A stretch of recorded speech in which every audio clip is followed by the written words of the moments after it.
Assalamualaikum warahmatullahi wabarakatuh. Perkenankan kami dari mahasiswa semester 3 Prodi Ekonomi Syariah F akan memaparkan materi tentang strategi dan pemasaran syariah.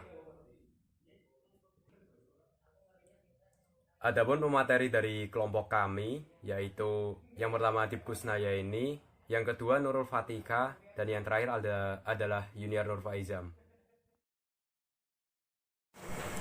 Riset pemasaran. Riset pemasaran di sini terdapat pengertian, faktor penentu, fungsi strategi, tujuan strategi, konsep strategi, contoh strategi. Riset pemasaran merupakan salah satu penelitian sistematis dimulai dari perumusan masalah, tujuan penelitian, pengumpulan informasi dan data, pengelolaan data, dan interpretasi hasil penelitian. Pengertian strategi pemasaran juga dapat diartikan sebagai rangkaian upaya yang dilakukan oleh perusahaan dalam rangka mencapai tujuan tertentu. Karena potensi untuk menjual proposisi terbatas pada jumlah orang yang mengetahui hal tersebut. Faktor penentu nilai produksi.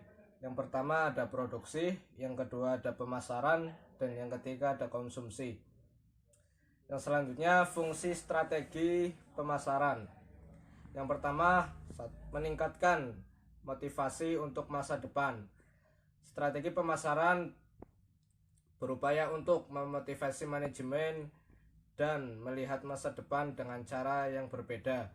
Hal ini sangat diperlukan untuk menjaga keberlangsungan perusahaan di masa mendatang. Yang kedua, koordinasi pemasaran yang lebih efektif. Setiap perusahaan pasti memiliki strategi pemasarannya sendiri. Strategi pemasaran ini berfungsi untuk mengatur arah jalannya perusahaan sehingga membentuk tim koordinasi yang lebih efektif dan tepat sasaran. Yang ketiga, merumuskan tujuan perusahaan. Para pelaku usaha tentunya ingin melihat dengan jelas apa tujuan perusahaan mereka. Dengan adanya strategi pemasaran, maka perlu usaha untuk membantu dan membuat detail tujuan yang akan dicapai baik jangka pendek maupun jangka panjang.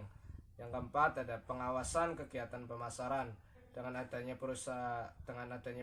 strategi pemasaran, maka perusahaan akan memiliki standar anggotanya. Dengan begitu, pengawasan kegiatan anggota akan lebih mudah untuk dipantau dan mendapatkan mutu yang berkualitas dan kerja yang lebih efektif. Strategi pemasaran meningkatkan kualitas koordinasi antar individu dalam tim pemasaran. Yang kedua, sebagai alat ukur hasil pemasaran berdasarkan standar prestasi yang telah ditentukan. Ketiga, sebagai dasar logis dalam mengambil keputusan pemasaran. Dan yang terakhir, meningkatkan kemampuan dalam beradaptasi bila terjadi perubahan dalam pemasaran. Selanjutnya, konsep strategi pemasaran. Yang pertama ada segmentasi pasar, yang kedua market positioning, yang ketiga market entry strategi, yang keempat marketing mix, dan yang terakhir timing strategi. Selanjutnya ada contoh strategi pemasaran. Yang pertama partnership, yang kedua bekerja sama dengan influencer, yang ketiga melibatkan karyawan, dan yang terakhir menjaga pelanggan lama.